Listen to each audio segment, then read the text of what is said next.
teens held hostage in their own home. The parents watch in horror. They start to attack these teenagers. Y'all better get out of my house. Criminals posing as city workers. We see people with guns kicking down the door. What's especially frightening is what one of the suspects was wearing, choked and robbed of her entire life savings. A would-be thief gets himself into a bind. Usually, burglars break into a business, but not in this case. His escape plan was foiled. He's in this dead-end hallway, and he's trapped. Something that I've only seen in movies. And when a purse snatcher strikes, The chase is on. He stole my purse! a hero jumps into action. I had to do what I had to do. Shocking viral videos we can't stop watching. Brazen home invasion. This is like the stuff of nightmares. Y'all better get out of my house.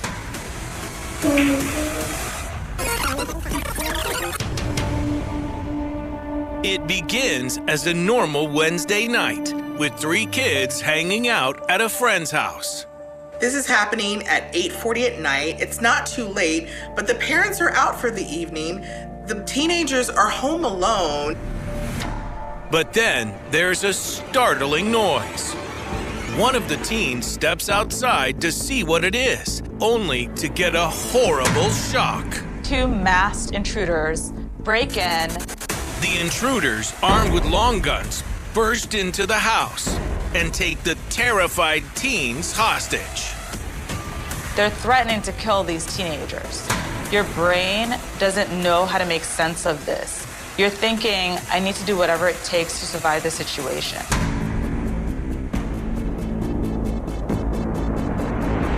I think the teenagers actually behaved exactly how they should have. They completely followed orders.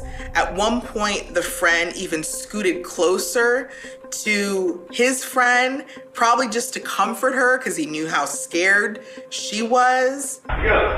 They start to ransack this home, and they start to attack these teenagers. They start pulling the teenagers' hair. The hooded criminals force one of the teens to her feet. She's thinking, oh my God. She's wondering if she's gonna survive this attack. She's thinking, are they gonna attack me? Am I gonna feel a lot of pain? Is anyone going to help me? You always are told, never go somewhere with a suspect, with a criminal, because once you leave that area, the likelihood that something bad will happen increases.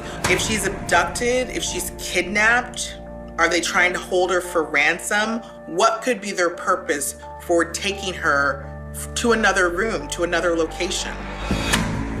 Then, seemingly out of nowhere, a booming voice interrupts the mayhem. I got you on camera.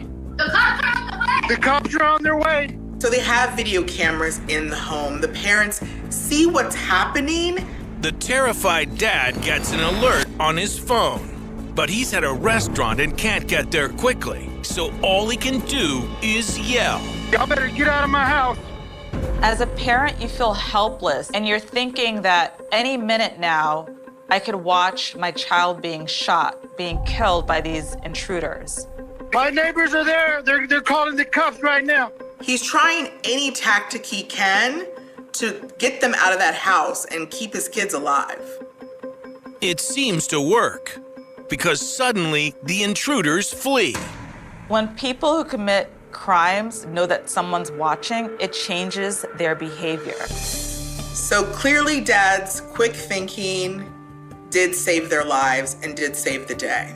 The teens are okay, but very shaken. It's a traumatizing event because you have no control over what's going to happen. And your heart is racing. You're breathing fast. You're thinking that you don't know if someone's gonna help you, if someone's gonna rescue you. You're thinking that this is your last night alive. With the suspects at large, the fearful family posts their home surveillance footage to social media, and it quickly goes viral. The parents watch in horror on their Ring camera cell phone app. Police develop leads, but they go cold. Fear spreads through the community. Where are these assailants? As police hunt for the masked assailants who took a group of teens captive in their own home, they do their best to calm nervous neighbors. The neighborhood probably doesn't sleep as well at night knowing that this happened. The intruders have yet to be identified, and no arrests have been made. If I know that those criminals are still out there in the community, I'm definitely sleeping with all the locks on the door, and I'm getting as many cameras on my property as possible. Those security cameras can be vital, especially with criminals like these who use a terrifying tactic. What's especially frightening is what one of the suspects was wearing.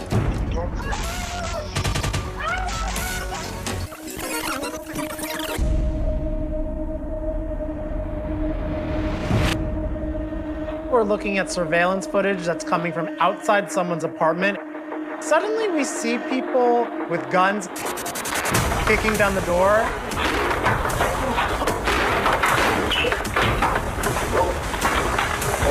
They have assault rifles with large mag capacity. When they enter the home, you could hear them shout HPD, Houston Police Department. Law enforcement would enter a home like this if they have a valid search warrant. But they are definitely not police officers.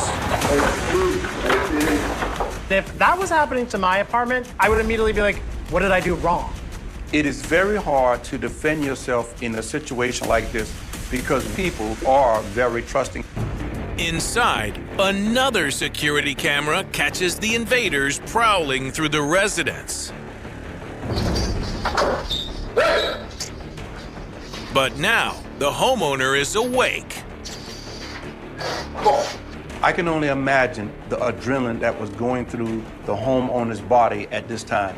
He's sound asleep, he hears a door crashing, and he grabs his weapon. Within seconds, this homeowner has gun in hand, ready to fight off intruders. And he's now confronted with the life and death situation. After a few tense moments, everything erupts. Now for a split second, we have total chaos in the house. Bullets are flying everywhere, and we have active gunfire. Bullets even rip through the walls of a neighboring apartment. Thankfully, right when the homeowner started firing, the not HPD starts running off away, proving that it's not real officers. Fortunately, no one is hurt, but the crooks get away. And the homeowner says he never believed that they were police. He suspected they were there to rob him. Police release his footage and the story goes viral. Crime Stoppers now offering a $5,000 reward for anyone that has any information that can lead to an arrest. The case remains unsolved, and what's troubling is that criminals posing as trusted city employees has become common. Here, a person dressed as a utility worker approaches the home of an elderly woman. Although he's dressed normally like an electrical worker would be, one thing threw it off. He's wearing a ski mask. Luckily, the woman inside notices something is off about this guy, so she does not open the door for him.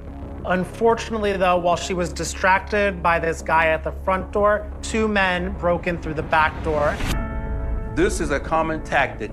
They distract the victim to the front door while their counterpartners are entering the residence by some other means. And they not only burglarized her house, but they beat her as well. After a few terrifying minutes, the fake utility workers flee. But now, someone sees them. And just as these burglars are getting away from this woman's house with all of her stuff, one of her relatives is driving up.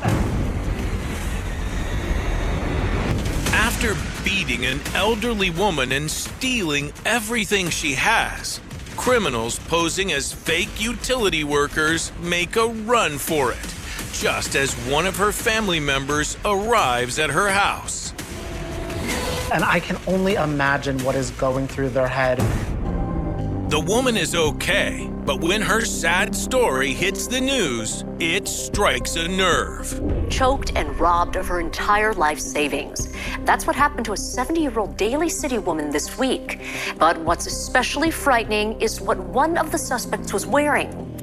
The fact that this happened in broad daylight further shows that dressing up in these uniforms are kind of camouflage, because you're just assuming that's someone going about their workday. One of the robbers, Daroon Cheeves, is arrested a month later.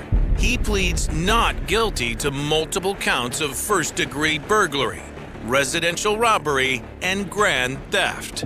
He and his partners are suspected of committing multiple robberies, but his cohorts are still at large. The victim's family raises more than $60,000 to help her out, but no amount of money can restore her sense of security. And experts warn that we should all be alert to criminals in fake uniforms. When you're in a position of authority or power, people are less likely to ask you questions. If someone rings your doorbell, do not unlock it for any reason until you are absolutely sure that they are there for the right reason. And being somewhere for the wrong reason can definitely land you in hot water. Oh, does this guy have some problems? You can't go anywhere, nobody can help you, and what are you gonna do?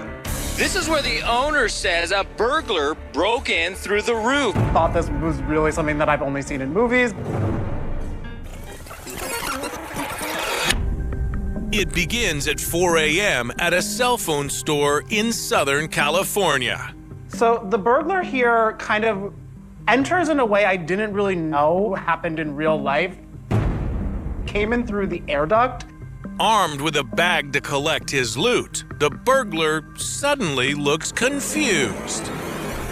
The minute he gets in there, he realizes, oh, the store doesn't even have any cell phones.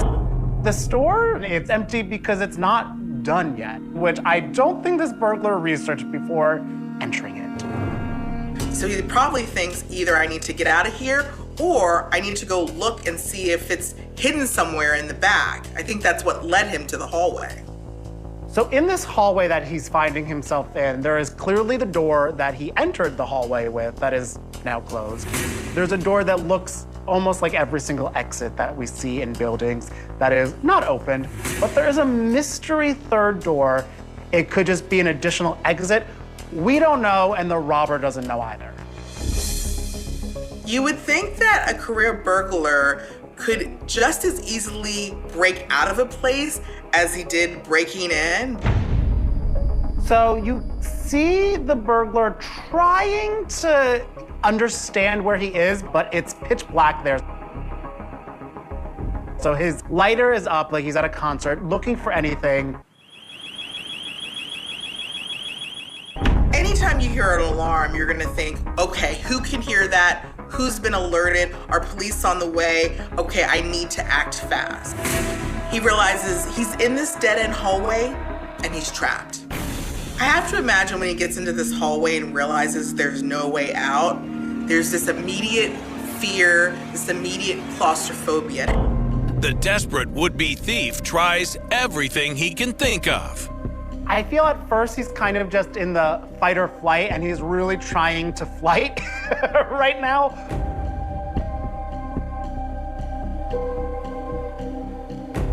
He uses donkey kicks, he uses front kicks. Like, there has to be a way for me to get out of here. But nothing works. He has tools with him because, again, he broke into the store. He pulls out a hammer and he starts trying to break the window of that door. The hammerhead breaks off. So now he has to think, oh my God, I don't even have any tools anymore. I just broke the only thing that could possibly get me out. In this moment, I feel anything that is going through this burglar's mind would have to be bleeped out. I'm just imagining him saying every curse word imaginable. But what the hapless robber doesn't know is that this hallway is designed to be a trap. After losing thousands of dollars in 20 prior burglaries, the owner of this store constructed a dead-end hallway fortified with reinforced steel. He's like, maybe I can try this and, punch through this steel door. Or maybe I can try this and donkey kick my way through this other door. Or maybe I can try to climb up to a ceiling. He does eventually get into that other door, but he realizes it's just a closet and it leads to nowhere. So now what? Is this trapped would-be thief out of options? The man who tried to rob a cell phone store only to discover that there's nothing to steal. And what's more, the owner has designed a trap, realizes that he's doomed. After trying to kick down the other door for a while, he's completely given up. He decides to start drinking out of the spigot in the wall. He hydrates a little bit, which is important, I guess, if you're trying to break out of where you broke into. Rule of thumb, always carry a bottle of water on you wherever you go. After 45 long minutes, the police finally arrive. He absolutely has to be relieved that the police showed up. Even though he knows he's gonna be arrested, he knows he's at least not trapped in a hallway and gonna die of starvation or dehydration. The man is arrested, and the story about the trapped robber quickly goes viral. Usually, burglars break into a business, but not in this case. His escape plan was foiled, and he ended up getting caught on security cameras and getting trapped inside for nearly an hour. That door shuts and you're done. You're not getting out of there. Watching the panic set in and seeing him just feel like this trapped rat in a cage, it's almost comical. It's almost like he thinks he could be like the Kool-Aid man. He almost knocks himself out trying to get through these doors. I think this robber might be one of the first robbers to shout hallelujah when the police came to arrest him, because otherwise I think he would have just been stuck in there overnight or for weeks. Another robber gets what he came for, but then is trapped by someone who is determined not to let him get away. The chase is on. A good Samaritan is in pursuit of a suspect. It's a viral video that grabs international attention. And when an old lady's purse was snatched, this guy didn't hesitate. Hero takes action after a thief snatches a woman's purse. With an 87-year-old woman at the heart of this story, it gets millions of views. He stole my purse! It all starts just after 11 a.m. outside a grocery store. Inside, two strangers, Pat Goins and Deshaun Presley, exchange friendly banter. But as soon as they part ways, a man snatches Pat's purse. I heard her screaming, "He stole my purse!" It was the yell that I need help. I just turned around and did what I had to do.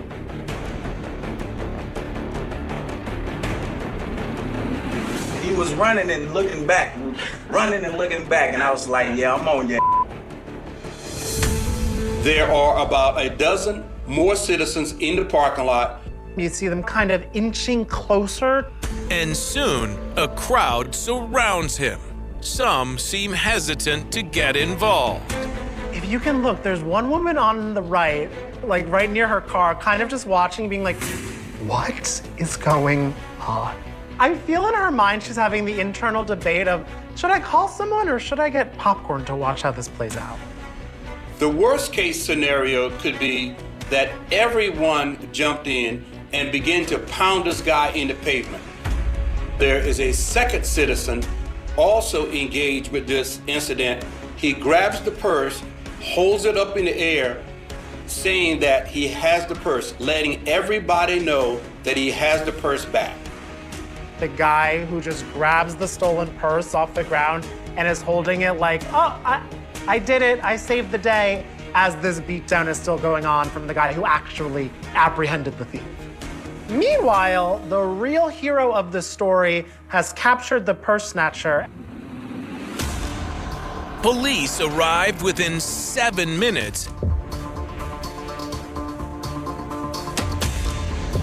and immediately arrest 58-year-old Derek Vaughn. He's sentenced to 5 years probation and ordered to undergo drug and alcohol monitoring.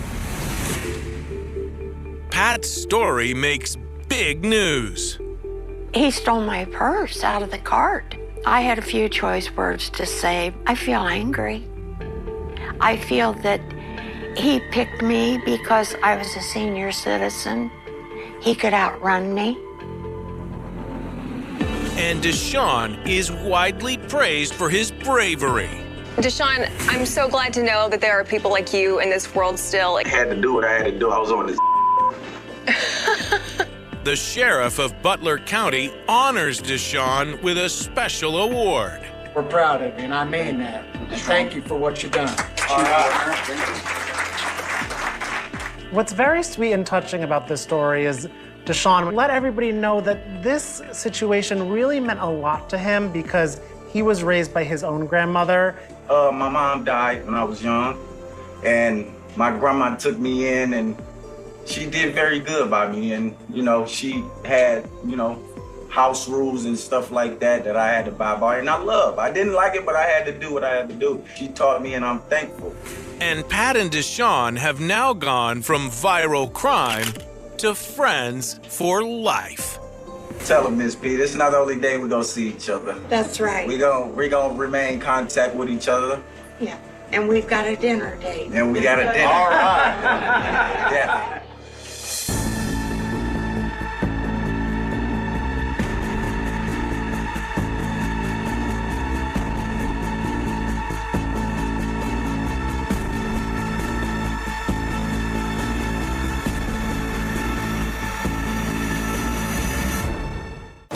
Really scary.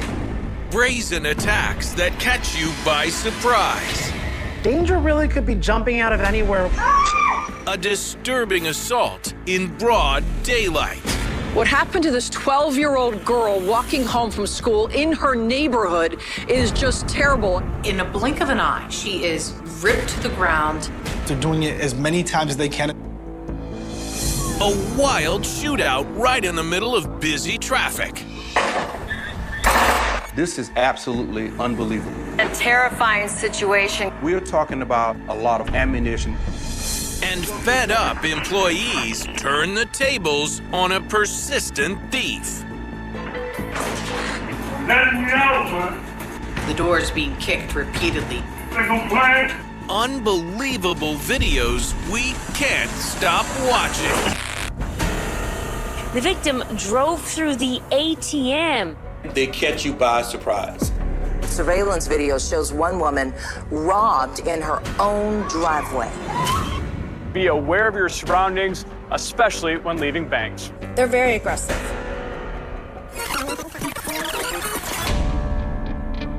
It's a violent crime that's on the rise. Jugging, remember when somebody watches you withdraw from a bank and then follows you to try to rob you of your cash.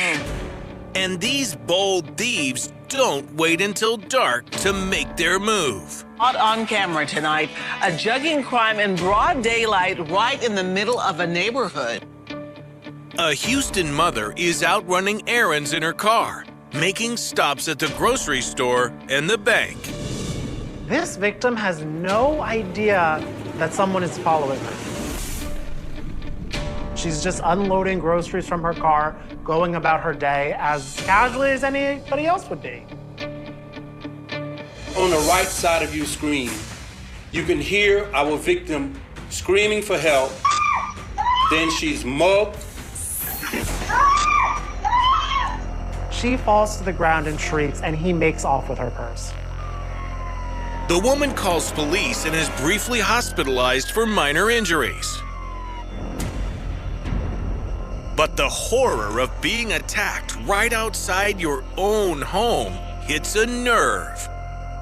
When we talk about jugging attacks, it's often victims that walk out of the bank carrying an obvious money bag or that white envelope filled with cash. But in this case, the victim drove through the ATM and still she was targeted. The victim doesn't speak publicly, but her son does. It's really disappointing, really scary. I just feel like we need to bring justice to this individual, especially just for all the pain and suffering, which I'm noticing is the biggest thing that she's going through. The case remains unsolved, but it is far from the last incident. What is common among these juggings that they happen in broad daylight, but they happen very quickly. At this store in Austin, it happened so fast, it takes everyone, customers included, by surprise. Look at this bystander in the red shorts. Without even realizing it, he steps right between the thieves and their target. Meanwhile, the man running into the store desperately tries to shake the two men who are after him. So this guy is realizing that he is being followed after leaving a bank and is thinking to himself, where's the safest place I can go right now? Even though this man is alert, these thieves are determined. The second he goes into this store, the people who are following him follow him into this store as well and immediately start this really intense beatdown. The clerk, being a good Samaritan, is trying to help stop this, jumping to the defense, only then he also is getting a beatdown himself. This has turned into mayhem, and now both the man these crooks followed into the store and the clerk who is trying to help him are fighting for their lives. It's a vicious fight. But after a few minutes, these thieves get their cash and dash out the door. There was a witness. We do not believe this witness is directly involved. Based off of the surveillance footage, it appears this witness kind of caught on to what was going on, and as the suspects were leaving, they tossed some cash at him. He took it and left. We are interested in speaking with this person as a witness, not a suspect. He's not coming forward, and I wonder why. The story hits the news, and the brave clerk speaks out. He says he witnessed the beating right in front of himself, and he actually became the victim himself. The other guy, he hit me here too, and I fall. After that, just scared. For now, the case remains unsolved. Disturbingly, it was just one of more than 125 jugging crimes in Austin in 2022. These videos make me feel very concerned about how I go about my own day. To protect yourself, experts say you must be vigilant. Always pay attention who's in the lobby when you're inside of a bank. Notice people that are sitting in their cars in the parking lot. And the key thing to remember about jugging is that it can happen anytime someone thinks you're carrying cash. They're eyeing you from the start. Danger really could be jumping out of anywhere when you're not even expecting it. That's exactly what happens to an innocent young girl in New York. Two men on a motorbike are wanted in a violent robbery spree that targets women. In Queens, police are searching for two thieves who are snatching necklaces. They are brazen attacks that spare no one. It happened fast. She's still scared to walk on the street now. It begins with a routine stroll along a New York sidewalk. This is a young girl who is coming home from school. She's minding her own business. If you look closely, you can see a very long gold chain this 12-year-old girl is wearing. When you're showing flashy jewelry, you may attract unwanted attention. I know we all like wearing nice things, but understand that there might be some nefarious characters, and they're looking for people like you who are not prepared for the situation so that they can take advantage of it as soon as you're not paying attention. And this girl's chain, a gift from her mom, is worth $1,800. What happens next is hard to watch. A moped pulls onto the sidewalk, which seems like nothing at first. But the two people on this bike are laser focused. Muggers roll up on this 12-year-old girl and snatch her chain. In a blink of an eye, really in an instant, she is ripped to the ground, and something that means a lot to her is taken from her. The brave girl fights to keep her necklace, even as she's yanked violently. This little girl is whipped around. In the midst of the mayhem, the men crash the moped. Somehow, both suspects are able to get back on and drive away. This 12-year-old is left right there on the sidewalk. This is a violent incident. A bystander dials 911, and as soon as police get involved, they release video of the frightening incident, which is caught on a building surveillance camera. What happened to this 12-year-old girl walking home from school in her neighborhood is just terrible. The NYPD says they want you to take a good look at the video. Police are asking for the public's help in identifying those two suspects on that red scooter. The 12-year-old girl, who is scratched but otherwise uninjured, describes the horrifying ordeal to the media. They're just the worst human beings alive. It happened fast, so I didn't feel when I was getting dragged. I only cared about the necklace. So I didn't know what to do or how to react. I've never harmed someone in a way, the way they did to me, so it's I don't think I deserve that. And as it turns out, these same men are behind a series of similar muggings. In Queens, police are searching for two thieves who are snatching necklaces off of victims' necks. Police now know about 7 different robberies. The victims are mostly women between the ages of 12 and 70 years old. They are violent attacks, and 4 of the incidents take place in a single day. The victims are approached from behind. When you don't really see something coming, it's a little bit more difficult to protect yourself. In general, if you're wearing nice jewelry, you have to make sure that you're aware of your surroundings. And if possible, if you're out in a public area, tuck the jewelry in. It's not important to show it off at all times. Crimes can happen anywhere, unfortunately. They can happen on a busy street, they can happen in your home, they can happen at your work. And the most difficult part for this young girl and her mom is that the suspects have yet to be identified and are still at large. This is still an unsolved crime. These guys are still out there. This situation happens a lot. You have these habitual offenders, they're organizations in their own right. They're doing it as many times as they can until they're caught. And that's why it's so important to get these guys off the street when we can, because unless we stop them, they'll keep going. Being attacked when you are simply going about your daily routine is always jarring. Here, a daily commute Terrifying situation caught on video turns into a wild shootout. This is brazen. In the middle of the highway, this is absolutely unbelievable.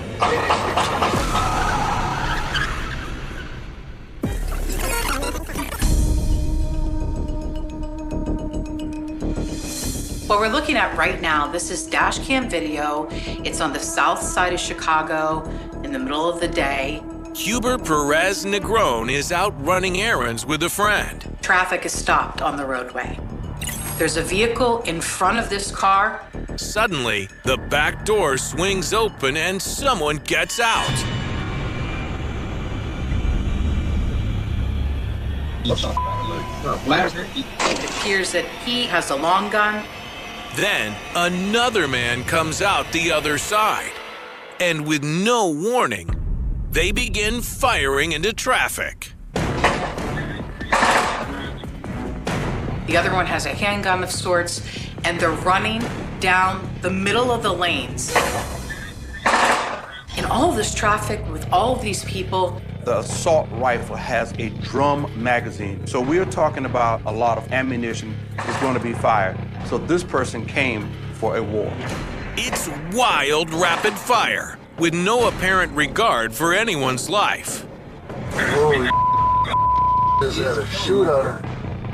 It appears they are targeting their shots at a car that's trapped in traffic ahead of them. there are people all around. Someone could have been seriously hurt. We always worry about an innocent person sitting in a car or just an innocent person walking by. Collateral damage hits home every day. In the midst of it all, Huber is helpless. All he can do is watch as his dash cam records. If this were me, I would probably be on the floor of the car. But he watches this unfold. He starts to slouch down a little bit. He doesn't take off his seatbelt.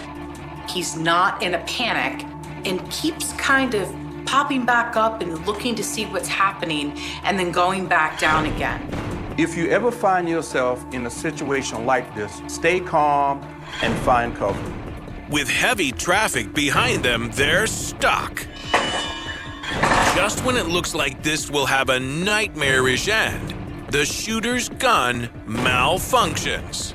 If you look here in the top left corner, the magazine falls out of the gun, and that is good for everyone because now the suspect does not have the capacity to fire multiple rounds. But is this over yet? After firing wildly into traffic, the two shooters responsible for all the terror jump back into their car and speed off. For Huber Perez Negron, who has been stuck right in the midst of it, there is immense relief. He takes a long drag of his cigarette and sort of just exhales. And it may be just an exhale of like, my goodness, I am so glad this is over. And he's able to drive away. Miraculously, no one is injured. Multiple calls come into 911 after the gunfire is picked up on something called a shot spotter. Shot spotters are essentially microphones in neighborhoods that picks up the sounds of gunfire, in which they can have officers dispatched to that area. Huber's footage of the shocking shootout goes viral. Terrifying situation caught on video. A man stuck in traffic, but all of a sudden he's right in the middle of a shootout. See, I hear a lot of the stuff on the news, like say stabbings and robberies, and I really never thought that I'd experienced what I did yesterday. It just shocked me. Well, it surprised me at first. I really thought, man, these other guys are gonna shoot back, and I'm directly right behind them. Despite having the video, police are unable to identify the shooters, and no arrests have been made. If the suspects are caught, they could face multiple charges: shooting into occupied dwelling, going armed to terror the public, assault with a deadly weapon, intent to kill, and many, many more. But it's a commute no one who witnessed will ever forget. This is 100% out of the ordinary. This is brazen. This is in the middle of the day. There are people all around. Someone could have been seriously hurt, and thank goodness they weren't. Another out-of-the-ordinary crime caught on camera ends with employees turning the tables on the surprise thief. He's like a caged animal at this point. Let me out, man. You think I'm playing? We're looking at security camera footage from a convenience store in Washington, D.C. And there's this reoccurring character that seems to come into the store a lot. This is a guy employees at that store have dubbed Gatorade Man because he is known to come inside of the store and take things. A lot of times it's Gatorade. Gatorade Man has been stealing from this store for about a year. He always dresses differently, but he's caught on camera every time. He's pretty brazen. He's not your typical thief. He walks in head held high, picks up whatever he wants, and walks right out, knocking the door open dramatically.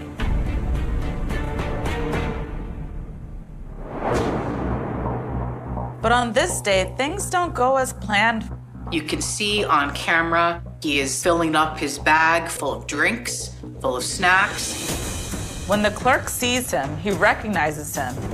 The clerk presses a button, the door locks, that's it. You're stuck inside.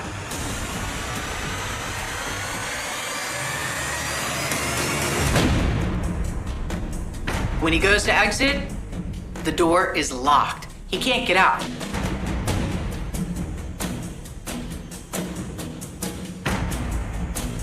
He starts to panic. And when people like this start to panic, their body goes into fight or flight. They get tense, they get restless, and they can get really aggressive and desperate. The clerk is probably afraid too. He's thinking, is this man gonna start attacking me? But the door doesn't budge.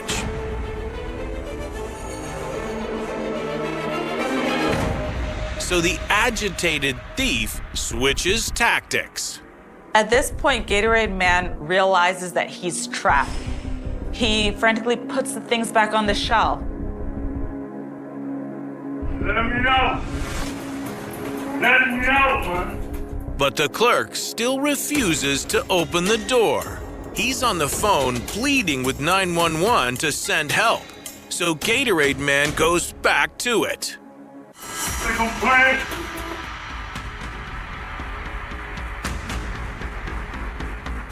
The door is being kicked repeatedly over and over and over and over again. And eventually, that glass in the front of the door gives way. After 5 minutes, the determined thief finally makes his escape. I can't even imagine how the shop owner may feel. You know, these small business owners, they work hard for what they have. And, you know, he has to pay out of pocket to stock his shelves. And so when you have someone who's coming in, allegedly taking things, it's got to be very frustrating and it's got to be very expensive for him. The frustrated store owner shares the video with the local news. The guy who put that lock in swore to me that lock will not break. And it didn't. The door broke before the lock did. But incredibly, a few weeks later, this guy comes back. Petty theft occurs for a lot of reasons. Some people steal because they really need to eat. And some steal compulsively. They steal foolish things like Gatorade. Let me know. And it's like deja vu. Once again, he can't get out. He's like a caged animal at this point. He knows that he is trapped. Except this time, things move quickly. The store owner, Dennis Alloy, is exasperated. But then a local man tells him he knows the thief and offers to set up a meeting in the parking lot. Leading up to this meeting, he's probably thinking, what am I gonna say to this guy? Am I gonna be so angry that I start yelling at him? And surprisingly, Gatorade Man apologizes. Man, I apologize. I sincerely apologize. I apologize to Dennis. Please, y'all remember me. I came here and took stuff, and I apologize. He explains to Dennis that he's had a struggle with addiction. When people are on substances, especially when they're withdrawing, they're not thinking about the repercussions. They're doing what they need to feel better. This owner has a very big heart, and he decides that the things in his store aren't as important as this other person's life and what he's going through at this time. Dennis realizes that okay, there's room for redemption here. So, in a heartwarming twist, he skips calling the police and instead gives Gatorade Man some work, cleaning, scrubbing, and restocking. Gatorade Man ends up working for the owner for a day and apparently does a really, really good job. Addiction does not have to define you. Your brain can function properly. You can have purpose in life. Since this forged relationship happened, it's more of a happier ending to this story. There are some places that seem to absorb tragedy. Places where, years later, people still lower their voices when speaking about what happened there. Places where the landscape appears unchanged, yet every path, every clearing, and every stand of trees carries the weight of memories that refuse to disappear. In northern Germany, there is such a place. A vast woodland known as the gourd forest. At first glance, the forest appears peaceful. Dense trees stretch across the landscape. Narrow roads wind through secluded areas. During the summer months, sunlight filters through the canopy and scatters across the forest floor. It is the kind of place where hikers seek solitude, where couples go for quiet walks, and where the outside world feels distant. But in the summer of 1989, gourd became something else entirely. It became the setting for one of the most disturbing and enduring criminal mysteries in modern German history. The story we are about to examine is not simply the story of a murder, nor is it only the story of a killer who managed to evade justice for decades. It is the story of timing. A timing so improbable and so unsettling that, even today, it remains one of the most chilling aspects of the entire case. Because on July 12, 1989, police officers were already investigating a double homicide inside the gourd forest. And yet, somewhere within that same forest, another double murder was unfolding. At almost the exact moment investigators were searching for answers in one killing, another pair of victims were encountering a fate from which they would never return. The victims were Ingrid Warmbier and Bernd Michael Kopping. Their names are often mentioned alongside the larger gourd murder investigation. But behind those names were two real people with families, routines, responsibilities, and futures that extended far beyond a single day in July. Ingrid Warmbier was 46 years old and lived in the town of Uelzen. Bernd Michael Kopping was 43 years old and worked as a regional manager for the lottery company Toto Lotto in Hanover. Both were married. Both were leading lives that, from the outside, likely appeared ordinary. Yet they also shared a private relationship. A relationship that brought them together on the day they entered the gourd forest. On the morning of July 12th. Neither of them could have known that the forest had already become the focus of a major homicide investigation.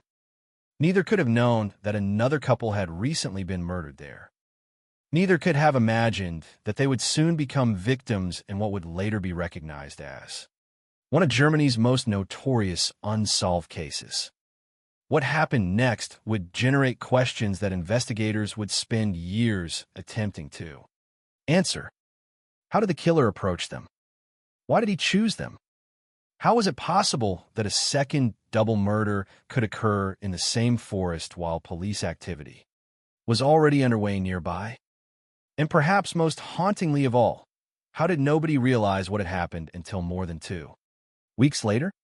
The answers would emerge slowly. Some would come from forensic evidence. Some would come from painstaking investigative work. Others would remain frustratingly incomplete. But from the very beginning, this case possessed a quality that distinguished it from countless other homicide investigations. The circumstances seemed almost impossible. Imagine a forest large enough to conceal terrible secrets. Imagine investigators already combing through that forest because a murdered couple had been discovered. Now, imagine another couple walking into those same woods. Imagine them unaware of the danger, unaware that somewhere among the trees, a predator may already be present, unaware that the place they had chosen for privacy and seclusion was rapidly becoming a crime scene of extraordinary significance. For years afterward, that coincidence would continue to shock investigators, journalists, and members of the public alike. The distance separating the two crime scenes was not vast. The events occurred within the same forest, the same month, and, according to later forensic conclusions, on the very same day police were working nearby. Few criminal cases contain a detail as unsettling as that. The image is difficult to forget. Investigators searching for evidence in one homicide. Another homicide taking place elsewhere in the same forest. Two parallel tragedies unfolding within a landscape that seemed determined to keep its secrets. As the years passed, the Gord murders became the subject of extensive investigation. Thousands of leads would be pursued. Potential suspects would be examined. Theories would emerge and collapse. Entire avenues of inquiry would lead nowhere. Time itself would become an obstacle. Witness memories faded. Evidence aged. Opportunities disappeared. Yet the questions remained. Who had killed Ingrid Warmbier and Baron Michael Kopping? Why had they been targeted? And why did the case seem to resist resolution despite the enormous resources devoted to solving it? Decades later, advances in investigative techniques would bring renewed attention to the murders. Authorities would eventually identify a man they believed could be responsible. A suspect whose name would become inseparable from the Gord investigation. But even then, the story would not conclude with a courtroom verdict. There would be no dramatic trial. No jury would hear the evidence. No judge would pronounce a sentence. Instead, the case would remain suspended in a space between suspicion and certainty, between investigative conclusions and legal proof. For the families of the victims, the passage of time could never undo what happened. For investigators, the case became a reminder of how difficult it can be to secure justice when crucial answers arrive years too late. And for the public, the murders of Ingrid Warmbier and Baron Michael Kopping would endure as one of the most haunting chapters in the history of German true crime. This episode retraces that chapter. We will examine who Ingrid Warmbier and Baron Michael Kopping were. We will reconstruct the events of their final day using the facts established by investigators. We will follow the discovery of the crime scene and the painstaking search for the person responsible. And we will explore how a case that began in the summer of 1989 continued to cast a shadow over Germany for decades afterward. Because sometimes the most disturbing mysteries are not the ones hidden in darkness. Sometimes they are the ones that occur in plain sight, in a forest already filled with police officers, on a day when investigators believed they were searching for the answers to one crime, without realizing that another tragedy was already unfolding among the trees. Every homicide investigation begins with a crime, but every victim's story begins long before that crime takes place. The challenge in many historic cases is that the public often learns far more about the violence than about the people who suffered it. Names become attached to headlines. Individuals become associated with a single terrible event. Entire lives are compressed into a few lines in an investigative report. The case of Ingrid Warmbier and Baron Michael Kopping is no exception. Much of what survives in public records focuses on the circumstances of their deaths and the mystery that followed. Yet before they became victims in one of Germany's most infamous unsolved murder investigations, they were simply two people living their lives in northern Germany. Ingrid Warmbier was 46 years old. She lived in the town of Uelzen, located in Lower Saxony. Beyond that basic information, the available records provide only limited details about her daily life. What is known is that she was married and had established a life that extended well beyond the events that would eventually make her name known to investigators and journalists. Like every victim in a homicide case, she existed within a network of relationships. Family members knew her not as a victim, but as a wife, a relative, a familiar presence in their lives. Friends and acquaintances would have known her through everyday interactions that never appear in police files. The same is true of Baron Michael Copping. Copping was 43 years old and worked as a regional manager for Toto Lotto in Hanover. The position suggests responsibility and stability. His professional life placed him within a structured environment, one far removed from the violence that would eventually claim his life. He too was married. He too had a life that extended beyond the circumstances for which he would later be remembered. When examining historical crimes, it is important to remember that victims are often reduced to the final chapter of their stories. The tragedy of July 1989 cannot be understood solely through the events that occurred in the Gourd Forest. It must also be understood through the recognition that two ordinary lives were abruptly and violently interrupted. What linked Ingrid Warmbier and Baron Michael Copping was a relationship that existed outside their marriages. According to investigators, both individuals maintained an extramarital relationship. This fact would later become a prominent element of media coverage surrounding the case. Yet it is worth approaching that detail with care. The existence of their relationship explains why they were together on the day of the murders. But it should not overshadow their identities as victims. By the summer of 1989, the relationship had become significant enough that they were spending private time together away from their normal routines. The choice of location was understandable. Forests offer seclusion. They provide privacy. For couples seeking time away from the demands and scrutiny of everyday life, a quiet drive through the countryside can seem appealing. There is no evidence suggesting that either Ingrid Warmbier or Baron Michael Copping had any reason to fear for their safety that day. There is no indication from the available information that they believed they were entering a dangerous situation. From everything investigators were able to reconstruct, July 12, 1989 appeared to begin as an ordinary summer day. The weather, the roads, the towns they passed through, and the forest itself all formed the backdrop to what was likely intended as a routine outing. At some point during the day, the couple ate lunch together in the town of Bad Bevensen. This detail, though seemingly minor, would later become an important point in reconstructing their movements. Investigators often rely on such moments to establish timelines. A meal, a purchase, a sighting, each can become a marker that helps determine where victims were and when they were last known to be alive. After spending time in Bad Bevensen, Warmbier and Copping continued their journey.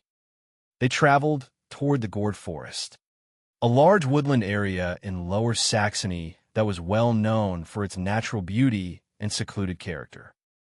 Eventually, they reached an area near Forsthaus Rothen. At that location, they parked Copping's Toyota. From there, they continued on foot. Investigators later determined that they walked more than 2 kilometers into the forest. That detail is significant. 2 kilometers may not sound especially far when considered in isolation, but within a dense woodland environment, it can create considerable separation from roads, buildings, and other people. Every step deeper into the forest reduced the likelihood of casual encounters with passersby. Every step increased their isolation. At the time, neither of them could have known how extraordinary the circumstances surrounding that day truly were. Because elsewhere in the same forest, a separate investigation was already underway.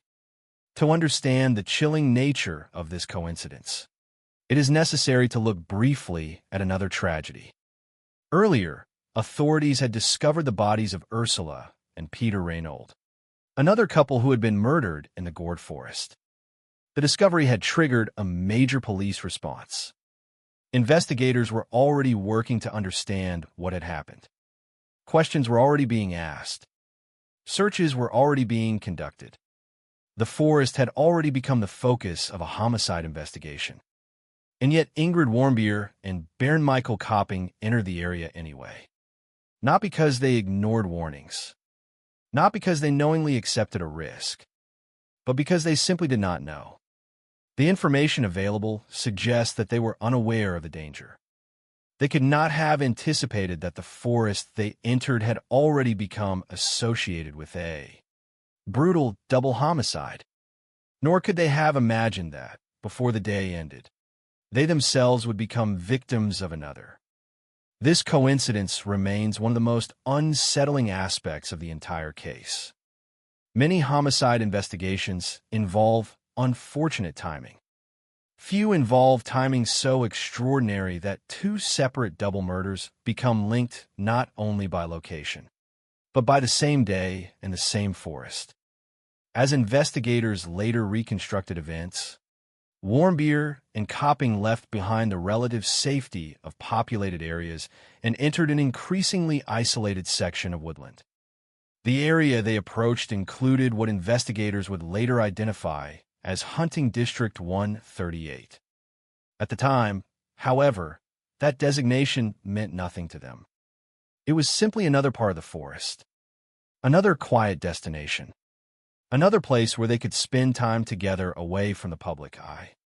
Looking back from the perspective of history, it is tempting to view every step of that journey as part of an inevitable progression toward tragedy. But that is not how the day would have appeared to the victims themselves. For them, the drive to the forest was simply a drive. Lunch was simply lunch. A walk among the trees was simply a walk. The future remained unknown. The danger remained unseen. And the person who would eventually be identified by investigators as the most likely suspect remained entirely outside their awareness. As the afternoon progressed, Ingrid Warmbier and Baron Michael Kopping disappeared deeper into the woodland landscape. At some point, they crossed an invisible boundary, a point beyond which no confirmed witness accounts exist, a point where the reconstruction of events begins to rely not on observation, but on evidence. The known timeline becomes thinner. The certainty becomes narrower. The questions become more numerous. What happened next would only be pieced together later through forensic examination and investigative analysis. The final chapter of their lives was about to begin. And in the silence of the gored forest, a second tragedy was waiting to unfold. By the time Ingrid Warmbier and Baron Michael Kopping disappeared into the gored forest on July 12, 1989, the certainty that exists in their story begins to narrow. The earlier portions of the day can be reconstructed through known movements. Investigators were able to determine where the couple had been, where they had eaten lunch, and where they had parked their vehicle before entering the forest. Those facts provide a framework. They establish a timeline. But once the couple moved deeper into the woodland, certainty gradually gave way to reconstruction. No surviving witness account describes their final moments. No verified observation captures the instant they encountered their attacker. What investigators ultimately learned came from the evidence left behind. And that evidence painted a picture of a crime that was both calculated and brutal. The area associated with the attack was later identified as Hunting District 138 within the gored forest. Like much of the surrounding woodland, it was secluded and isolated. The forest itself covered a vast area, and in many places visibility was limited by trees, vegetation, and uneven terrain. For anyone seeking privacy, the location would have appeared ideal. For a predator searching for vulnerable victims, it offered the same advantages. At some point after entering the area, Ingrid Warmbier and Baron Michael Kopping encountered the individual responsible for their deaths. Exactly how the encounter began remains unknown. Investigators could not determine the words that were spoken. They could not determine whether the victims initially attempted to leave. They could not determine how long the confrontation lasted. But the physical evidence led authorities to believe that the killer gained immediate control of the situation through the use of firearm. The conclusion was significant. A firearm changes the dynamics of an encounter instantly. Two unarmed individuals are confronted by an armed attacker face overwhelming disadvantage. Compliance often becomes the natural response. Victims may follow instructions not because they trust the attacker, but because they hope cooperation will increase their chances of survival. Investigators believe that the assailant forced both victims onto the ground. According to the reconstruction developed during the investigation, Warmbier and Copping were made to lie face down. The evidence further suggested that the attacker restrained them using medical adhesive tape known as leukoplast. Their hands and feet were bound. This detail revealed something important about the nature of the crime. The killings were not the result of a sudden argument. They were not consistent with a spontaneous act of violence. The use of restraints indicated a degree of control. The attacker appears to have deliberately created a situation in which the victims were rendered helpless before the murders occurred. For investigators, such actions often raise troubling questions. A killer who takes the time to restrain victims is exercising dominance over them. The restraint itself becomes part of the crime, extending the victim's vulnerability and eliminating their ability to escape. Whatever happened in those moments, Ingrid Warmbier and Bernd Michael Copping found themselves entirely at the mercy of their attacker. The violence that followed was severe. According to the investigation, Bernd Michael Copping was first strangled. The evidence indicated that he suffered this assault before ultimately being shot in the head with a firearm chambered for 5.6 millimeter ammunition, commonly referred to as .22 caliber. The combination of strangulation and a gunshot wound suggested a particularly violent sequence of events. For investigators, the use of multiple methods of attack often becomes a focal point of analysis because it may reveal aspects of offender behavior, intent, or emotional state. In this case, however, authorities were left with far more questions than answers. What remained undeniable was that Copping did not survive the encounter. His life ended in a remote section of forest far from assistance, far from witnesses, and far from anyone who could intervene. The attack on Ingrid Warmbier was equally brutal. Investigators determined that she suffered catastrophic injuries. Her skull had been fractured. She sustained severe trauma to her chest. Like Copping, she was also shot in the head. The extent of her injuries indicated extreme violence. The attack went beyond what was necessary merely to cause death. It reflected a level of aggression that investigators would later view as one of the most disturbing elements of the case. Additional observations at the crime scene deepened those concerns. When Warmbier's body was eventually discovered, investigators noted the condition of her clothing. Her shirt had been pulled upward to the level of her bra. The bra itself had been cut. These findings immediately attracted investigative attention. Authorities considered whether the crime may have included a sexual component or whether the actions reflected a form of pathological control exercised by the offender.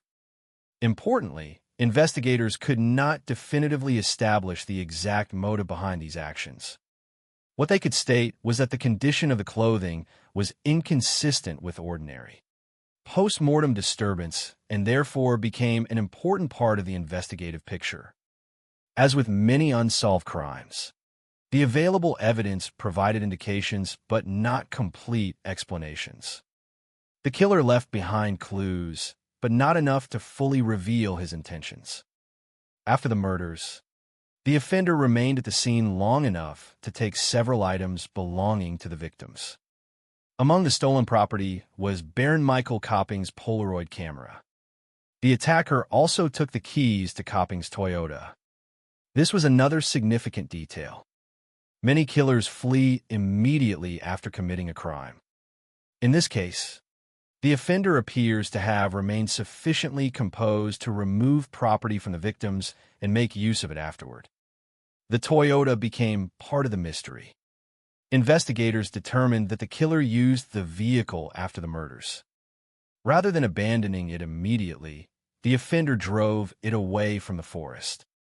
For approximately 1 week, the vehicle remained in circulation. What occurred during that period remains unclear. The available evidence established that the car was used. It did not fully reveal where it traveled or how extensively it was driven.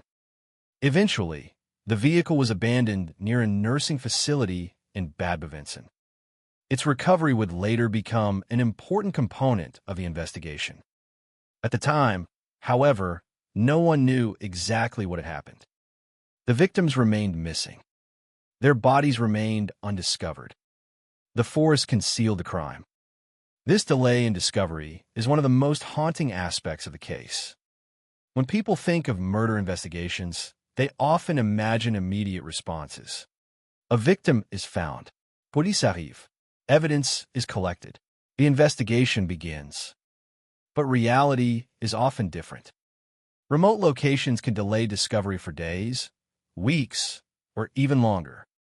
In the case of Ingrid Warmbier and Bernd Michael Kopping, the isolation of the forest created exactly that situation. Days passed. Then more days passed. Summer continued. People traveled through nearby towns. Traffic moved along surrounding roads. Daily life carried on. Yet somewhere within the gored forest, the evidence of a double homicide remained hidden. The victims could no longer tell investigators what had happened. The killer had vanished, and the forest kept its silence. What makes this period particularly unsettling is the context in which it occurred. At the very time the victims lay undiscovered, authorities were already engaged in an investigation involving another murdered couple in the same forest. Unknown to investigators, they were confronting not one double homicide but two. The connection had not yet been recognized. The scale of the tragedy had not yet become apparent, and the existence of a second crime scene remained hidden among the trees. For Ingrid Warmbier and Bernd Michael Kopping, the story had already ended. For investigators, however, the most important discoveries were still weeks away. The hidden crime scene would eventually be found. The reality of what had occurred would finally emerge. And with that discovery, the Gord murders would transform from a troubling homicide investigation into one of the most baffling criminal mysteries Germany had ever faced. For more than 2 weeks after the murders of Ingrid Warmbier and Bernd Michael Kopping, the Gord forest concealed the truth. The victims had vanished. Their attacker had disappeared. And investigators, despite already working within the same forest, did not yet know that a second double homicide had taken place. The significance of that fact cannot be overstated. By July 1989, authorities were already deeply involved in investigating the murders of another couple, Ursula and Peter Reinhold. Resources had been deployed. Search efforts had been organized. Officers were attempting to understand one of the most disturbing crimes the region had seen in years. Yet hidden somewhere among the trees was another crime scene. Another pair of victims. Another set of unanswered questions. The discovery would not come until July 27, 1989. On that day, investigators were expanding their search activities in connection with the Reinhold case. The forest had already become a place of intense police interest, and officers were continuing to examine surrounding areas in hopes of uncovering additional evidence. What they found instead was another tragedy. During those expanded search efforts, the bodies of Ingrid Warmbier and Bernd Michael Kopping were discovered. The finding immediately transformed the investigation. What had previously appeared to be a single double homicide was now something far more alarming. Authorities were confronted with a second murdered couple. The location made the discovery even more disturbing. The site where Warmbier and Copping were found was only about 800 meters from the location, associated with the earlier murders. 800 meters. In everyday life, that distance can be walked in a matter of minutes.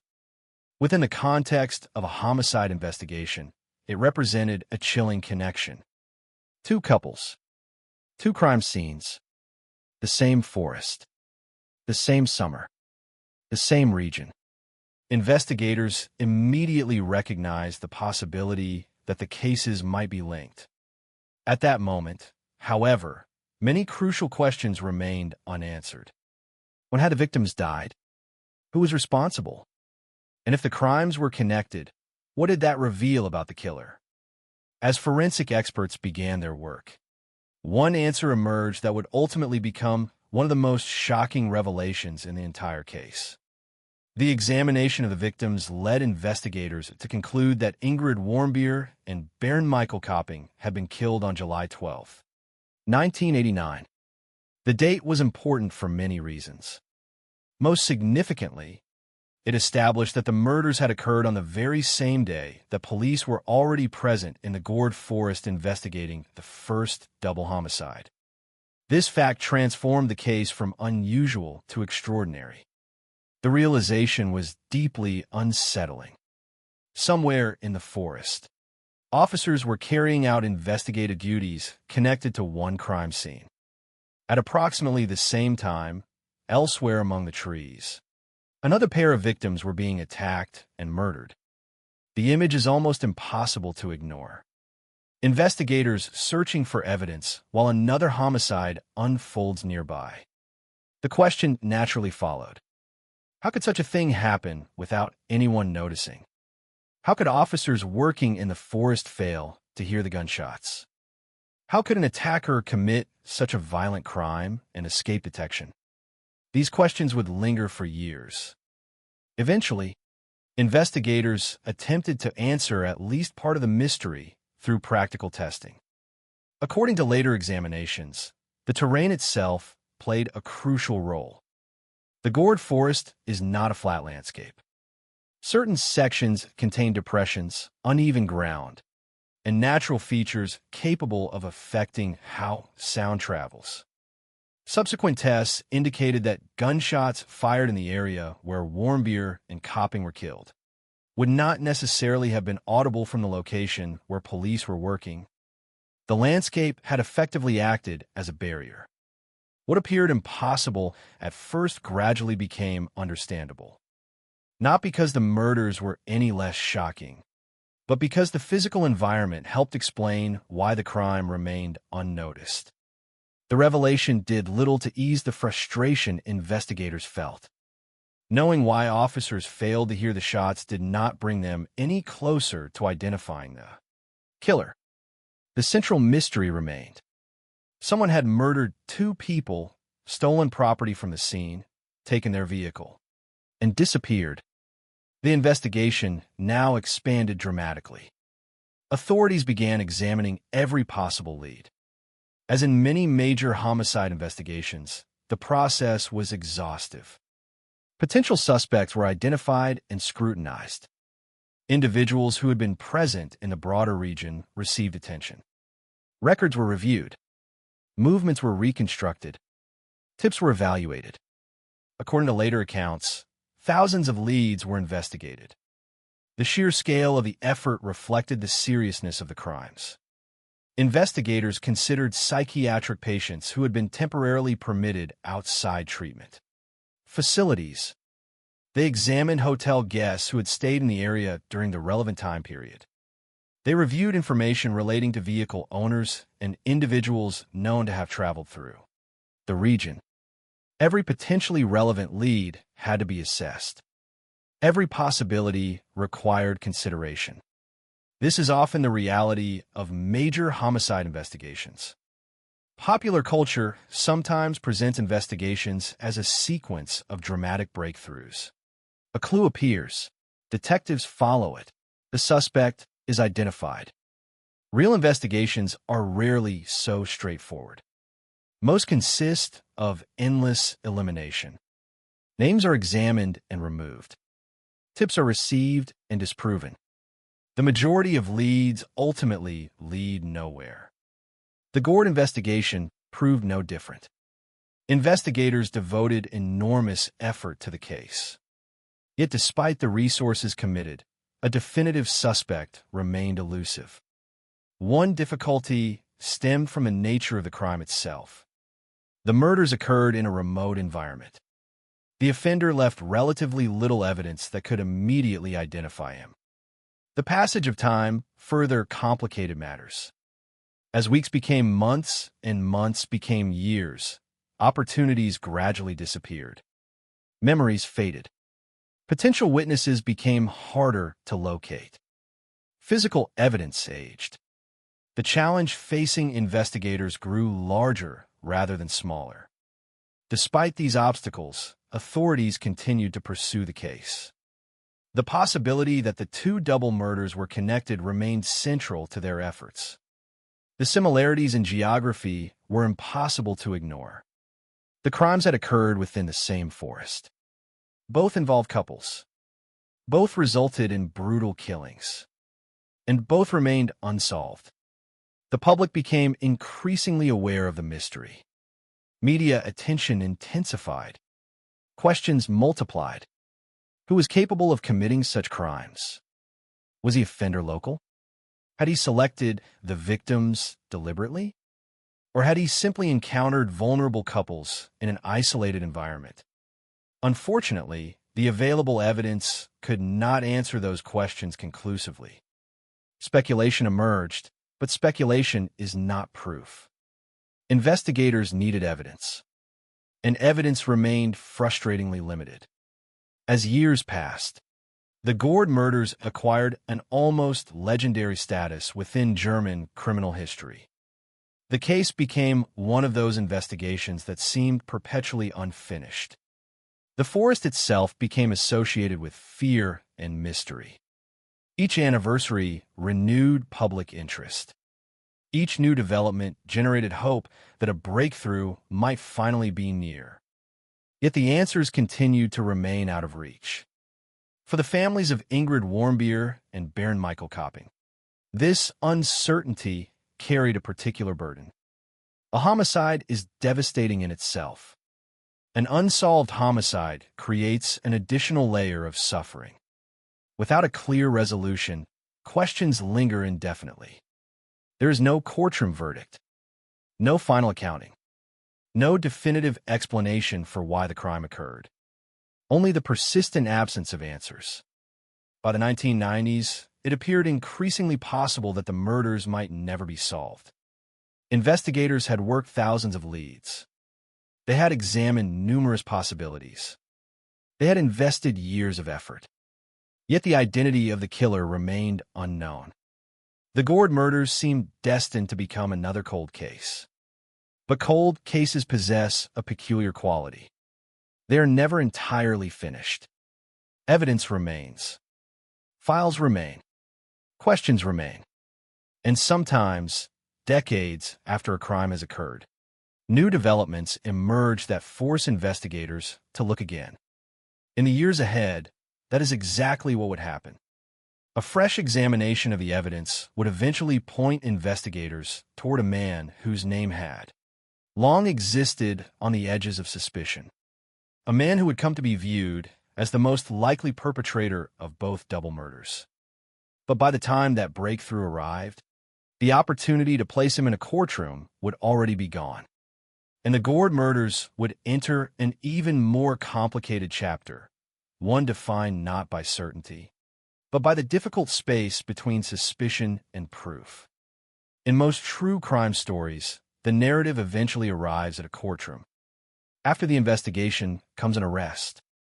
After the arrest comes a trial. Witnesses testify. Evidence is presented. A verdict is reached. The legal system, imperfect though it may be, provides a formal conclusion. The story of Ingrid Warmbier and Bernd Michael Kopping does not follow that pattern. In fact, one of the most frustrating aspects of the Gord murders is that there was never a trial for their killings. No suspect was ever brought before a court to answer for their deaths. No prosecutor stood before a jury and outlined the evidence.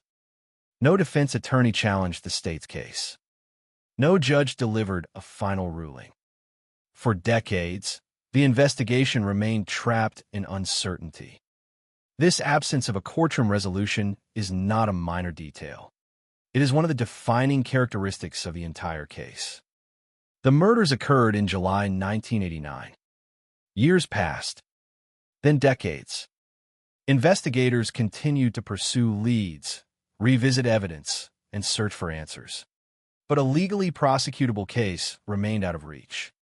As time moved forward, the case increasingly became what investigators call a cold case. A cold case is not necessarily a forgotten case. On the contrary, many cold cases continue to receive attention long after the original investigation slows down. Evidence is preserved. Files remain open. Investigators occasionally return to old material in the hope that new technology or fresh analysis might reveal something that had previously been overlooked. That process became critically important in the Gord murders. The original investigators had worked with the tools available to them in 1989. But criminal investigations evolve. Forensic science advances. Methods improve. Evidence that appears insignificant at one point in history can become highly valuable years later. As a result, many major unsolved cases undergo periodic review. The murders of Ingrid Warmbier and Bernd Michael Kopping were no exception. Over time, authorities continued examining the available evidence and reconsidering earlier assumptions. The goal remained the same as it had been on the day the bodies were discovered: identify the person responsible. For many years, however, the investigation appeared to be moving through familiar territory. There were theories. There were possibilities. There were individuals who attracted attention. Yet none of those possibilities produced the certainty required for criminal prosecution. Then, decades after the murders, the investigation entered a new phase. In 2017, German authorities publicly identified a man they considered the principal suspect in the Gord murders. His name was Kurt Werner Wickman. The announcement attracted significant attention because it represented the most substantial development the case had seen in many years. For investigators, publicly identifying a principal suspect is a serious step. It signals that the evidence collected over time has pointed strongly toward a particular individual. At the same time, investigators must distinguish between suspicion and legal proof. A suspect is not the same as a convicted offender. The distinction is essential, particularly in a case where no trial occurred. According to the information released by authorities, Wickman had long been regarded as a figure of interest in connection with violent crimes. Investigators ultimately came to believe that he may have been responsible for both double murders in the Gord Forest. This conclusion emerged not from a single dramatic revelation, but from renewed examination of evidence connected to the case. One of the most significant developments involved forensic analysis. Authorities reported that DNA associated with Wickman had allegedly been identified on evidence connected to one of the victim's vehicles. This finding became an important component of the renewed investigation. The significance of DNA evidence in modern criminal investigations is difficult to overstate. Unlike witness statements, memories do not affect it. Unlike speculation, it can be scientifically examined. For decades, advances in DNA analysis have transformed the investigation of cold cases around the world. Cases once considered unsolvable have occasionally been reopened and clarified through forensic testing that simply did not exist when the crimes originally occurred. In the Gord investigation, the reported DNA connection helped strengthen investigators' belief that Wickman was involved. Yet even this development carried a painful limitation. By the time authorities publicly identified him as the principal suspect, Kurt Werner Wickman was already dead. He had died by suicide in prison in 1993. That fact changed everything. Had investigators reached the same conclusions while he was still alive, the legal process might have unfolded very differently. He could have been questioned. Evidence could have been presented in court. Witnesses could have testified. A judge or jury could have evaluated the case. Instead, those possibilities no longer existed. The suspect investigators considered most likely responsible was beyond the reach of the criminal justice system. As a result, the case entered a complicated legal and historical position. Investigators expressed their belief regarding Wickman's involvement. They considered him the most likely perpetrator. Yet because no trial ever occurred, no court formally determined his guilt. This distinction matters. In criminal law, an investigative conclusion and a judicial verdict are not the same thing. Investigators may believe they have identified the offender. Prosecutors may believe sufficient evidence exists. But without a trial, the legal process remains incomplete. That is precisely what happened in the Gore murders. For many observers, the announcement in 2017 felt like a breakthrough. After decades of uncertainty, authorities appeared closer than ever to identifying the person responsible. The public finally had a name. The investigation finally had a primary suspect. Some questions that had lingered for years appeared to be moving toward resolution. Yet other questions remained unanswered. Because Wickman was deceased, there could be no direct confrontation with the evidence. There could be no courtroom examination of competing arguments. There could be no verdict capable of ending the debate permanently. The result was a peculiar form of closure. Investigators believed they had reached a meaningful conclusion. Legally, however, the case remained unresolved. This situation highlights a broader challenge faced by many cold case investigations. Time is both an ally and an enemy.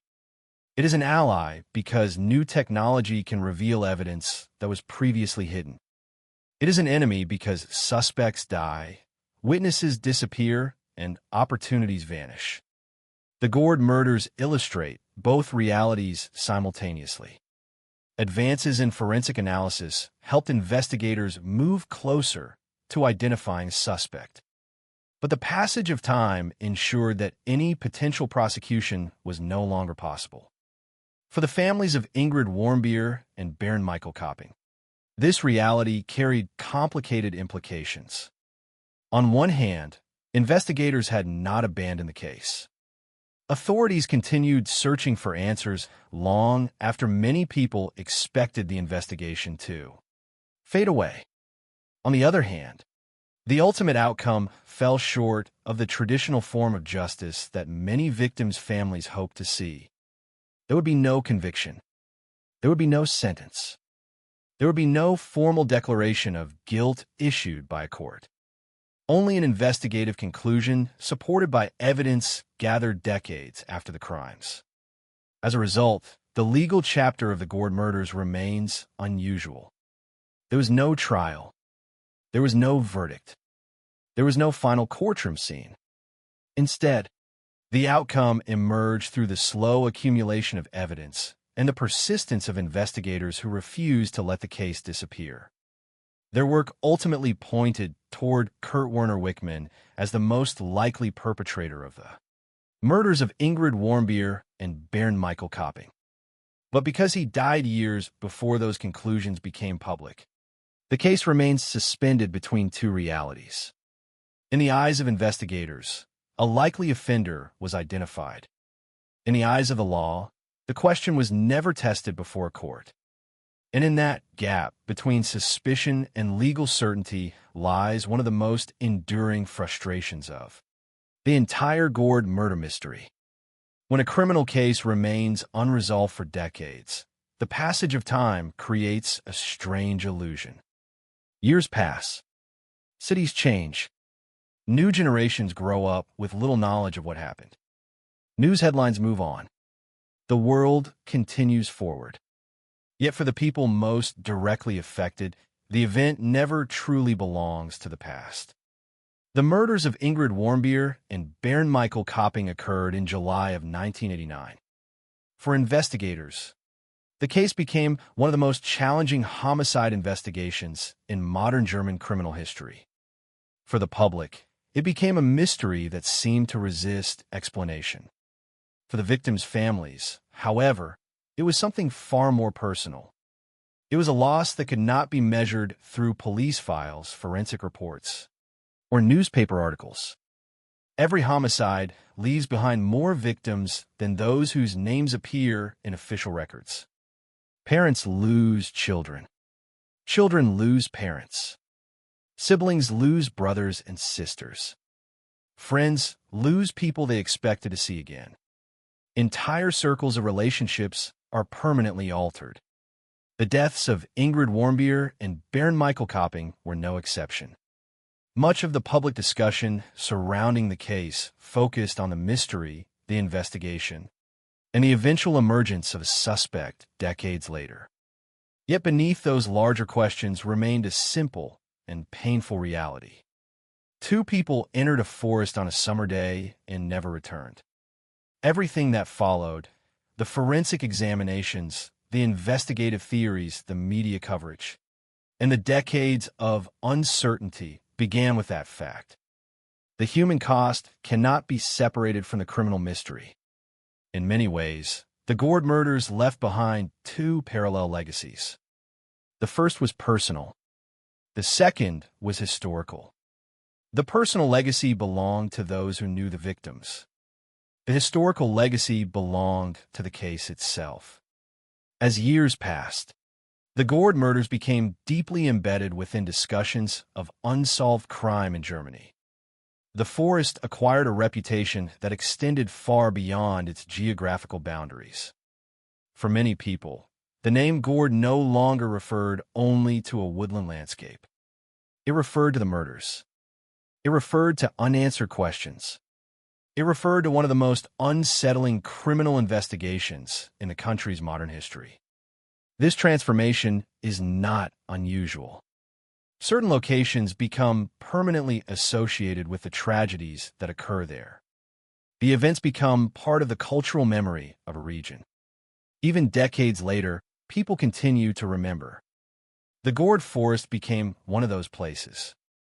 Part of that enduring fascination stems from the extraordinary circumstances of the crimes themselves.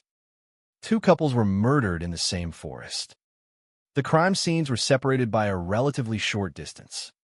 The murders occurred during the same period. And perhaps most astonishingly, investigators later concluded that Ingrid Warmbier and Bernd Michael Kopping were killed on the same day authorities were already present in the forest investigating another double homicide. It is a detail that feels almost impossible.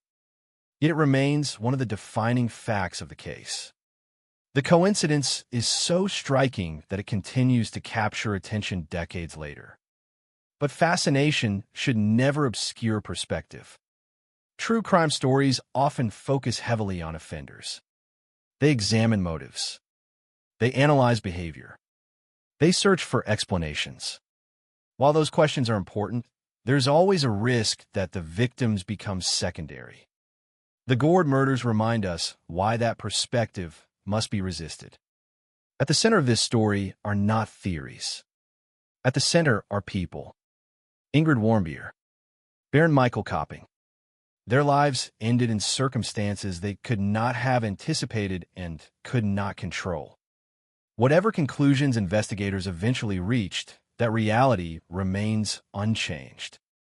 The case also illustrates the immense challenges associated with cold case investigations.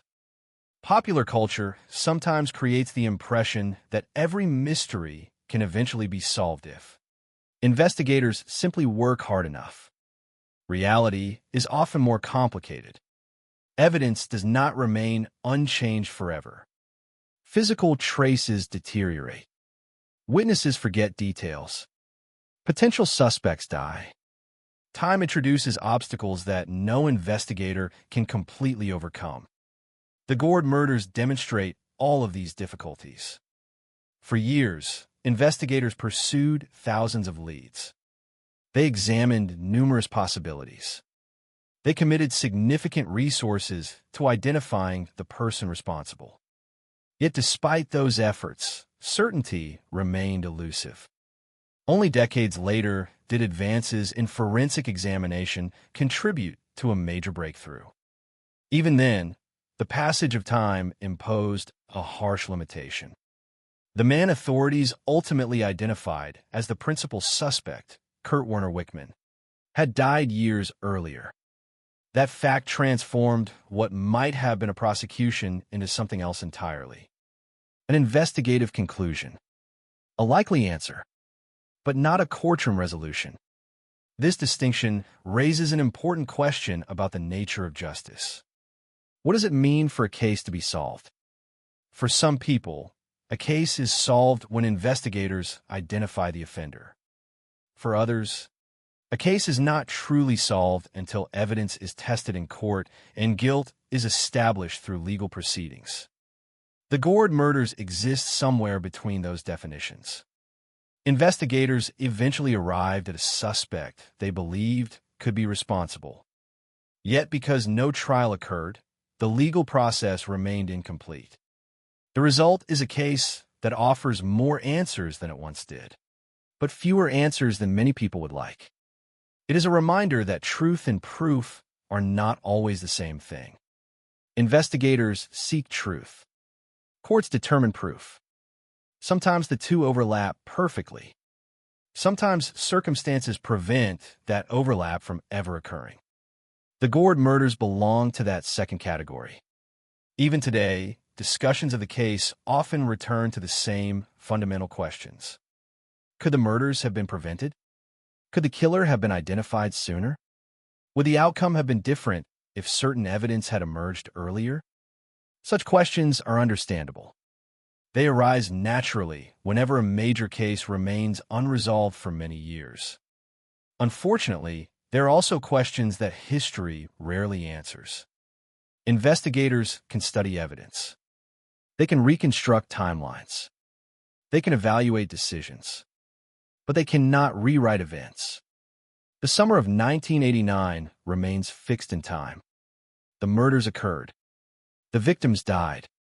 And nothing can alter those facts. Perhaps that is why the case continues to resonate. Not simply because of the mystery. Not simply because of the suspected killer. But because it illustrates the limits of certainty. Despite enormous investigative effort, some questions remained unanswered for decades.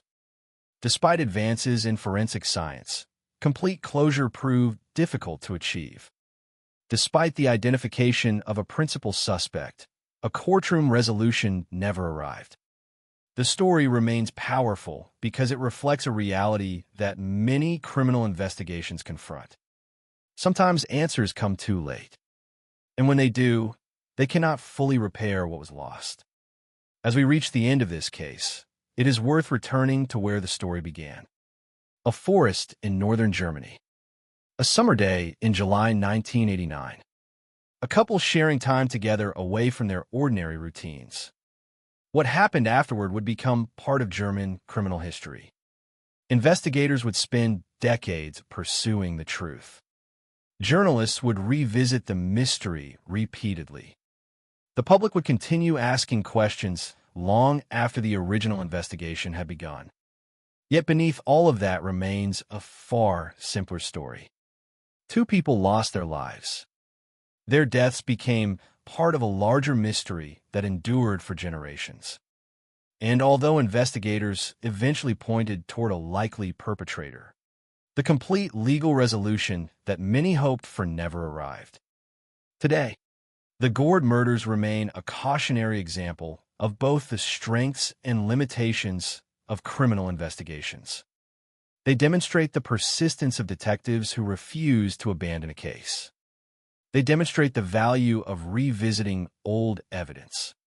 They demonstrate the potential of forensic science to illuminate events long thought beyond understanding.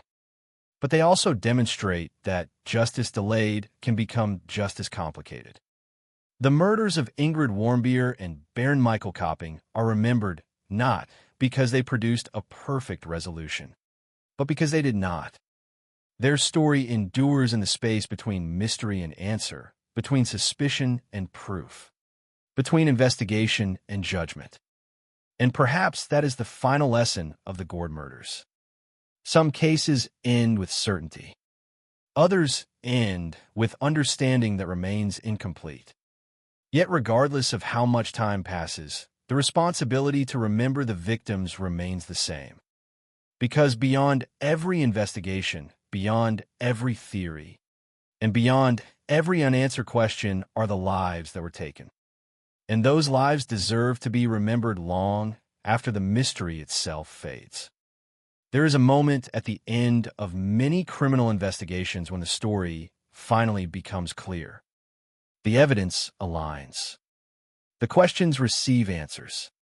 The uncertainty gives way to certainty. The case closes.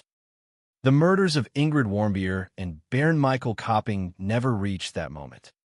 Instead, their story entered history in a far more complicated way. Decades after the murders, investigators believed they had come closer than ever to identifying the person responsible. A suspect emerged. Evidence was re-examined. The narrative that had remained fragmented for so many years began to take a more recognizable shape. Yet even then, the ending remained incomplete. There would be no trial, no confession, no opportunity for the evidence to be tested before a court, no final judgment delivered in the name of the victims. What remained was something less definitive but still significant, an investigative conclusion reached after decades of persistence. For those who study criminal history, the Gord murders occupy a unique place. The case is often remembered because of its extraordinary coincidences. A forest, two couples, two double homicides, crime scenes located within the same woodland, investigators working nearby while another murder allegedly unfolded elsewhere among the trees. These facts alone would be enough to secure the case a place in German criminal history. But there is something deeper that continues to resonate. The case forces us to confront how fragile ordinary life can be.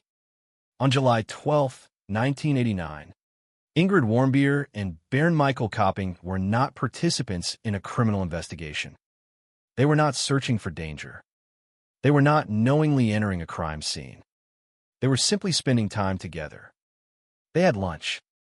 They traveled through familiar towns. They parked a car. They walked into a forest. Nothing about those actions was extraordinary. Millions of people perform similar actions every day without consequence. Yet history often turns on moments that appear completely ordinary at the time. The victims could not have known that the forest had already become connected to another double murder.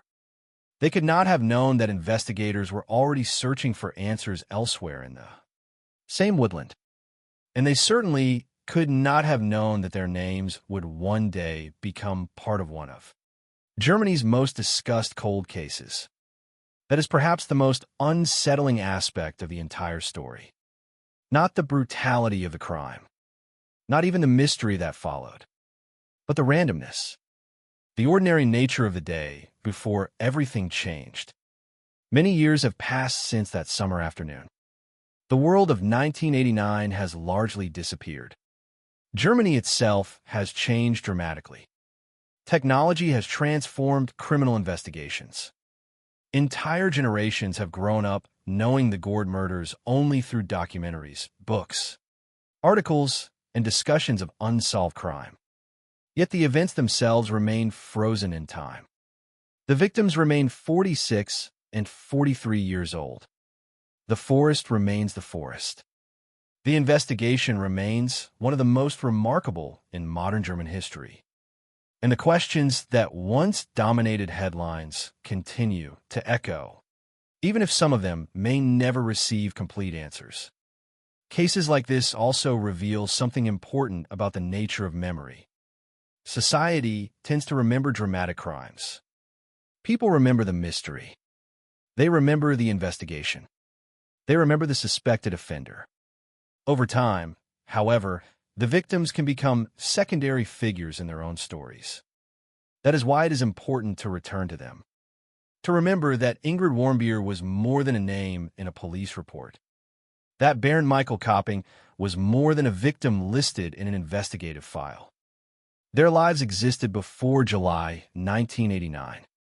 They had families, responsibilities, relationships, plans for the future. The tragedy of homicide is not only that a life ends.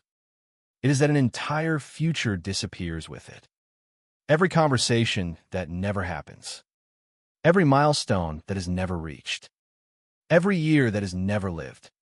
Those losses rarely appear in official documents, but they are among the most significant consequences of violent crime. The Gord murders also stand as a testament to the determination of investigators. Despite the passage of decades, authorities continued examining evidence. They continued asking questions. They continued searching for answers long after many would have assumed the case was beyond resolution. That persistence matters.